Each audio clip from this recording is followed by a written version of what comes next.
Alors maintenant une question plus nationale, l'affaire du lycée Gerson en Île-de-France. Quelle place accordez-vous à la liberté d'enseignement? Bien sûr malgré le rajout qui a été opéré par les médias, notamment brandissant toujours le nom de l'Opus Dei pour faire peur un peu aux braves gens. La liberté d'enseignement, pour vous c'est une valeur fondamentale ou non?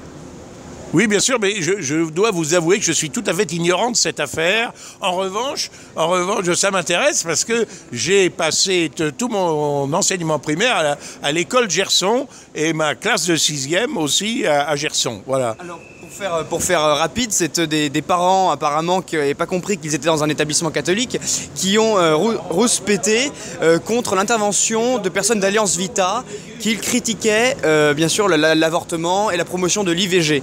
Les médias en ont fait écho et la mairie de Paris a écrit en disant qu'il était scandaleux que des établissements en Île-de-France se fassent une contre-propagande contre l'IVG. Et bien sûr, les médias n'ont pas manqué de faire croire que certains étaient proches de l'Opus Dei, etc. Donc ça a pris une tournure assez dramatique, au sens où les élèves ont un peu été pris en otage. Alors là, c'était vraiment une question de liberté d'enseignement, plus que de question d'IVG d'ailleurs. Je crois qu'il faut envoyer les censeurs aller se faire foutre en espérant qu'ils y prendront du plaisir, quoi, hein, vraiment, parce que effectivement, si on s'étonne qu'une école catholique accepte des associations qui rappellent la morale catholique, il faut aller voir ailleurs.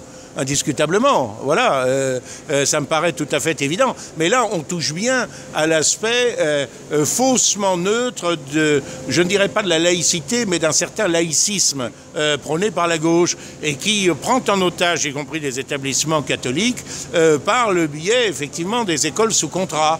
Autrement dit, non seulement on vous demande d'enseigner les programmes de l'éducation nationale, ce qui à la rigueur peut se comprendre, mais on vous demande aussi de vous abstenir de rappeler les exigences de la morale catholique.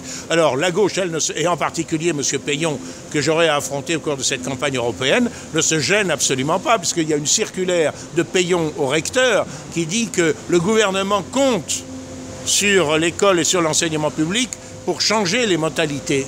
Donc on voit bien qu'il s'agit pas du tout de respecter les convictions des parents, il s'agit en réalité de changer la société. Et on ne s'en prive pas, puisque depuis des années, je dirais même des dizaines d'années maintenant, un certain nombre d'associations politisées, qui sont les associations prétendues antiracistes, les associations prétendues de lutte contre le sida, en fait de promotion de l'homosexualité militante, etc., sont admises dans les collèges, dans les lycées, et j'ai en ma possession un certain nombre d'éléments, d'ailleurs, de cette propagande qui est absolument indécente.